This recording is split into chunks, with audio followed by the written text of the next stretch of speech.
Hello दोस्तों, आपका मेरे चैनल पर स्वागत है। तो आइए शुरू करते हैं आज की एक और जादुई कहानी।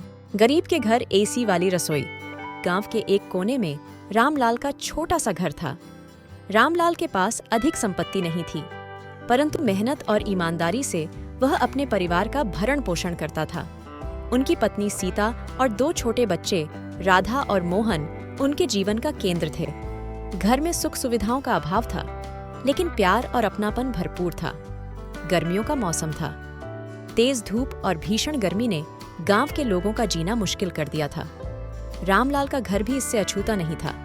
सीता रोज चूल्हे के सामने बैठकर खाना बनाती और पसीने से तरबतर हो जाती। बच्चे भी गर्मी से परेशान रहते थे। एक दिन रामलाल बाजार गया। उसने देखा कि एक बड़े से दुकान के सामने कुछ लोग खड़े थे। वह पास जाकर देखने लगा। वहां एसी का प्रदर्शन चल रहा था। रामलाल ने पहली बार इतनी बड़ी और जटिल मशीन देखी थी। उसे बताया गया कि ये मशीनें कमरे को ठंडा रखती हैं और गर्मी से राहत दिलाती हैं। उसने सोचा, काश मेरे घर में भी ऐसी कोई मशीन होती। रामलाल ने अपनी इच्छा को सीता से साझा किया। सीता ने उसे समझाया, हमारे पास इतनी बड़ी चीजों के लिए पैसे कहाँ हैं? हमारे पास जो है हम उसी में खुश रहेंगे। परंतु रामलाल का मन नहीं माना। उसने तय किया कि वह अपने परिवार के लिए कुछ करेगा। उसने पैसे जोड़ने शुरू कर दिए। खेतों में दिन रात मेहनत की, दूसरों के काम किए। धीरे धीरे कुछ पैसे जमा कर लिए। कई महीनों की कठिनाई के बाद वह इतने पैसे इकट्ठा कर सका कि एक सस्ता एसी खरीद सके। एक दिन रामलाल बाजार गया। अपने पैसे देकर एसी खरीद लाया। वह खुशी खुशी घर आया और सीता को दिखाया। सीता की आंखों में भी खुशी के आंसू आ गए। दोनों ने मिलकर एसी को रसोई में लगा दिया। पहली बार जब सीता ने एसी चालू किया तो ठंडी हवा ने जैसे उसके शरीर में नई ऊर्जा भर दी। अब वह बिना पसीने के आराम से खाना बना सकती थी।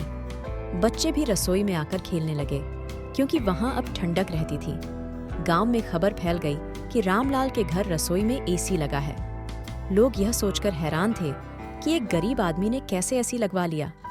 कुछ लोगों ने रामलाल से आकर पूछा, तुमने इतने पैसे कहाँ से लाए? रामलाल ने मुस्कुराते हुए जवाब दिया, यह मेरी मेहनत और मेरे परिवार की खुशी के लिए किया गया एक छोटा सा प्रयास है। धीरे धीरे लोगों ने देखा कि रामलाल का परिवार अधिक खुश रहने लगा है। सीता अब हर दिन खुशी खुशी खाना बनाती और बच्चे भी स्वस्थ और खुश थे। रामलाल की मेहनत और उसकी सोच ने उसके घर में खुशियों की बहार ला दी थी। रामलाल की कहानी ने गांव के अन्य लोगों को भी प्रेरित किया। उन्होंने भी सोचा कि अगर वे मेहनत करें और अपनी सोच को बदलें, तो वे भी अपने जीवन में बदलाव ला सकते हैं। रामलाल ने यह साबित कर दिया कि चाहे परिस्थितियां कितनी भी कठिन क्यों न हो, अगर इंसान में मेहनत और सच्चाई हो तो वह कुछ भी हासिल कर सकता है। गरीब के घर एसी वाली रसोई सिर्फ एक मशीन नहीं, बल्कि रामलाल की मेहनत और अपने परिवार के प्रति प्यार का प्रतीक बन गई थी।